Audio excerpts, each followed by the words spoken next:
ನಾಗಮಂಗಲದ ಕೋಮು ಗಲಭೆಗೆ ಸಂಬಂಧಿಸಿದಂತೆ ಒಂದು ಸಮುದಾಯದ ಓಲೈಕೆಗಾಗಿ ಕಾಂಗ್ರೆಸ್ ಈ ಕೆಲಸ ಮಾಡುತ್ತಿದೆ. ನಿಜವಾದ ಗಲಭೆಕೋರರು ಬೇರೆ ಇದ್ದಾರೆ. ಅವರ ವಿರುದ್ಧ ಕ್ರಮ ಆಗಲಿ. ಯಾರು ಈ ಕೆಲಸ ಮಾಡಿದ್ದಾರೆ ಎಂಬುದರ ಬಗ್ಗೆ ತನಿಖೆ ಆಗಲಿ ಎಂದು ಕೇಂದ್ರ ಸಚಿವ ಎಚ್.ಡಿ. ಕುಮಾರಸ್ವಾಮಿ ಒತ್ತಾಯ ಮಾಡಿದರು.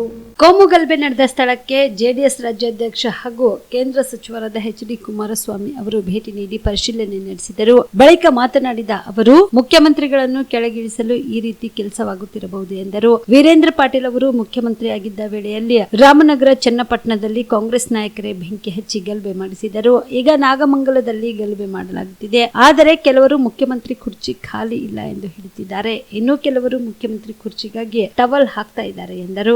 ನಾಗಮಂಗಲದಲ್ಲಿ ಗಣೇಶ ಕೂರಿಸಿದವರನ್ನೇ A1 ಮಾಡಿದ್ದಾರೆ.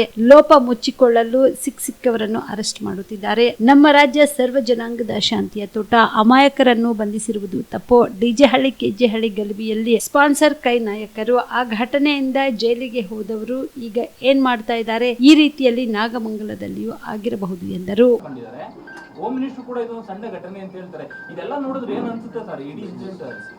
ನನಗೆ ಈ ಘಟನೆ ನೋಡಿದಾಗ ನೀವೇನೊಂದು ಒಳ್ಳೆ ಪ್ರಶ್ನೆ ಕೇಳಿದಿರಿ.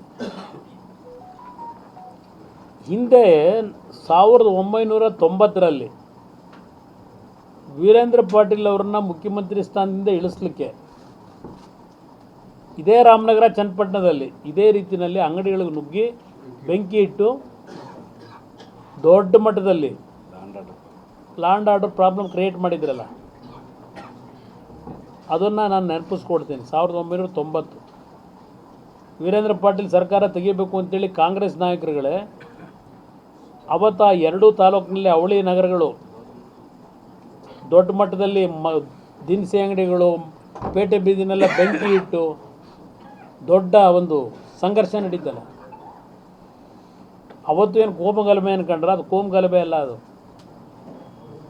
ಇದೇ ಕಾಂಗ್ರೆಸ್ನ ಸ್ಪಾನ್ಸರ್ಡ್ ಕಾರ್ಯಕ್ರಮ. ಈಗ ಚನ್ನಪಟ್ಟಣದಲ್ಲಿ ಬೇರೆ ಚುನಾವಣೆ ನಡೆಸಬೇಕಲ್ಲ. ಈ ಹಿನ್ನೆಲೆ ಒಳಗೆ ಈಗೆಲ್ಲ ಒಂದು ಓಲೈಸ್ಕೊಳ್ಳೋ ಪದ್ಧತಿ ಶುರು ಮಾಡಿಬಿಟ್ರಲ್ಲ. ಏಕೆಂದರೆ ಈ ಭಾಗದಲ್ಲಿ ಇರ್ತಕ್ಕಂಥದ್ದು ಕಾಂಗ್ರೆಸ್ಸು JDSನ ರಾಜಕಾರಣ. ಈ ರಾಜಕಾರಣದಲ್ಲಿ ಕಳೆದ 50 ವರ್ಷದಲ್ಲಿ ಸ್ವಾತಂತ್ರ್ಯ ಬಂದ ನಂತರವೂ ಮುಸಲ್ಮಾನ್ ಸಮಾಜವು ಜನತಾದಳಕ್ಕೆ ಮತ ಕೊಡ್ತಕ್ಕಂಥ ಒಂದು ವಾತಾವರಣಗಳು ಇತ್ತು ಹಿಂದೆ ಎಲ್ಲ. ಇತ್ತೀಚಿನ ರಾಜಕಾರಣ ಬೆಳವಣಿಗೆ ಆಗಿದೆ. ಈ ಕಾಂಗ್ರೆಸ್ನವರು ಇದನ್ನು ಓಲೈಕೆ ಮಾಡೋ ರಾಜಕಾರಣ ಶುರು ಮಾಡಿದ್ರಲ್ಲ. ಈ ನಮ್ಮ ಭಾಗಕ್ಕೆ ಅದನ್ನೇ ಹೇಳಿದೆ. ಒಂದು ಕಡೆ ಕಾಂಗ್ರೆಸ್ನವರೇ ಇದನ್ನು ಪ್ರಯೋಗ ಮಾಡ್ಕೊಂಡು ಹೊರಟಿದ್ದಾರೆ. ಈಗ ಈ ಪ್ರಯೋಗಕ್ಕೆ ನಾವು ಅವಕಾಶ ಕೊಡೋದಿಲ್ಲ. ಇದರಲ್ಲಿ ಇದು ನೋಡಿದಾಗ ಏನು ಅನ್ನಿಸ್ತದೆ ನಿಮಗೆ? ನೀವು ಹೇಳಬೇಕು, ನಾನು ಹೇಳೋದಲ್ಲ. ಇದು ಜನ ಮಾತಾಡ್ತಾರೆ. ಈಗ ಯಾರು ಅಲ್ಲಿ ಮಸೀದಿ, ಈಗ ಒಂದು ನಿಮಿಷ ಏಕಾಏಕಿ ಕಲ್ಲು ತೂರಾಟ ಪ್ರಾರಂಭ ಆಯಿತು ಅಂತೀರಲ್ಲ.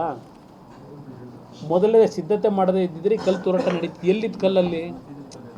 ರಸ್ತೆ ಒಳಗೆ ಕಲ್ಲಿತ್ತಾ? ಹೈವೇ ಅಲ್ಲೇನು ಜಲ್ಲಿಗಿಲ್ಲಿ ಹಾಕಿದಾರೆ ರಸ್ತೆಯಲ್ಲಿ? ಎಲ್ಲಿಂದ ಬಂತು ಕಲ್ಲು? ಎಲ್ಲಿಂದ ಬಂತು ತಲವಾರು? ಎಲ್ಲಿಂದ ಬಂತು ಪೆಟ್ರೋಲ್, ನಿಮ್ಮ ಬಾಂಬ್ಗಳು?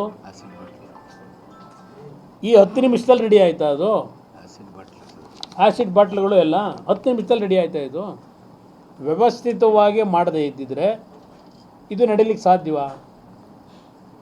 ಇಂಥ ಒಂದು ಘಟನೆ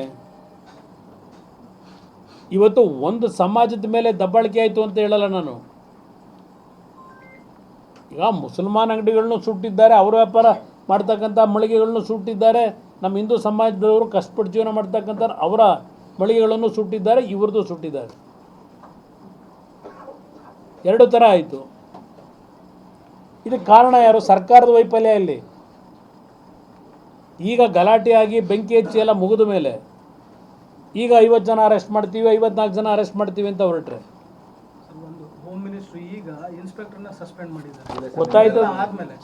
ಗೊತ್ತಾಯ್ತು. ನೆನ್ನೆ ರಾತ್ರಿನೇ ನಾನು ವಿಷಯ ಬಂದಿದೆಯಣ್ಣ.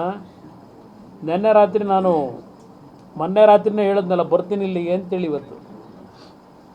ಇವತ್ತು ಸ್ಪಾಟ್ ಇನ್ಸ್ಪೆಕ್ಷನ್ ಮಾಡ್ತೀವಿ ಅಂತೇಳಿ ಬಹುಶಃ ನಿನ್ನೆ ವಿರೋಧ ಪಕ್ಷದ ನಾಯಕರು ಅಶೋಕ್ ಅವರು ಬಂದು ಹೋಗಿದ್ದಾರೆ. ಇದೆಲ್ಲ ಆದಮೇಲೆ ಮತ್ತೆ ಇವ್ರು ಮಾಡ್ಕೊಂಡಿರ್ತ ತಪ್ಪು ಅರಿವಾಗಿದೆಯಲ್ಲ, ಅದು ಮುಚ್ಕೊಳ್ಳೋಕ್ಕೋಸ್ಕರ ಇಲ್ಲ ನಾವು ಆ್ಯಕ್ಷನ್ ತಗೊಂಡಿದ್ದೀವಿ, ನಾವೀಗ ನಿಮ್ಮ ಮುಂದೆ ಇವತ್ತು ಇವ್ರು ಮಾಡಿರ್ತಕ್ಕಂಥ ವೈಫಲ್ಯಗಳ ಬಗ್ಗೆ ಚರ್ಚೆ ಮಾಡೋಕ್ಕೆ ಹೊರಡ್ತೀವಿ ಅನ್ನೋದು ಗೊತ್ತವರಿಗೆ.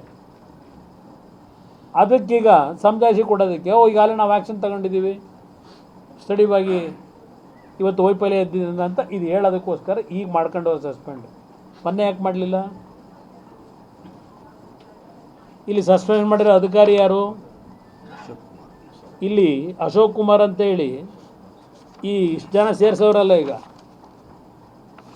ಇದರಲ್ಲಿ FIR ಅಲ್ಲಿ ಈ ಶೀಟ್ಗಳಲ್ಲಿ ಸೇರಿಸಿ ಸೈನ್ ಹಾಕಿರೋ ಅಧಿಕಾರಿನ ನೀವು ಸಸ್ಪೆಂಡ್ ಮಾಡಿ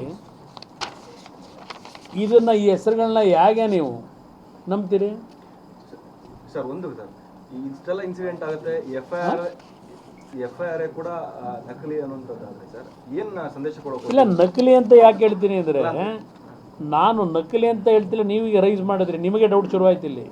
ಯಾಕೆ ಅಂದರೆ ನೀವು ನನಗೆ ಹೇಳ್ತಿದ್ದೀರಿ ಇಲ್ಲಿ 1.5 ಗಂಟೆ ರಾತ್ರಿ ಅವನ ಆಸ್ಪತ್ರೆಗೆ ಹೋಗಿ ಚಿಕಿತ್ಸೆ ಪಡಿತಾ ಇದ್ದೆ ಅಂತ ಹೇಳ್ಕೊಂಡವನೇ, ಈ ಹೇಳಿಕೆ ಕೊಟ್ಟವನು ಪೊಲೀಸ್ ಆಫೀಸರು ವೈದ್ಯರ ಮುಂದೆ. ನೀವು ರಾತ್ರಿ ಹೊತ್ತು ಕುಟುಂಬದ ಸದಸ್ಯರ ಜೊತೆ ಅಥವಾ ಸ್ನೇಹಿತರ ಜೊತೆ ಎಲ್ಲಾದ್ರೂ ಊಟಕ್ಕೆ ಹೋಗ್ಬೇಕು ಅಂತ ಪ್ಲಾನ್ ಮಾಡ್ತಾ ಇದ್ದೀರಾ? ಹಾಗಾದ್ರೆ ಕಲಬುರಗಿಯಲ್ಲಿ ಹೊಸದಾಗಿ ಪ್ರಾರಂಭವಾಗಿರುವ ಫೋರ್ಟ್ ವ್ಯೂ ಹೋಟೆಲ್ಗೆ ಒಮ್ಮೆ ಭೇಟಿ ನೀಡಿ.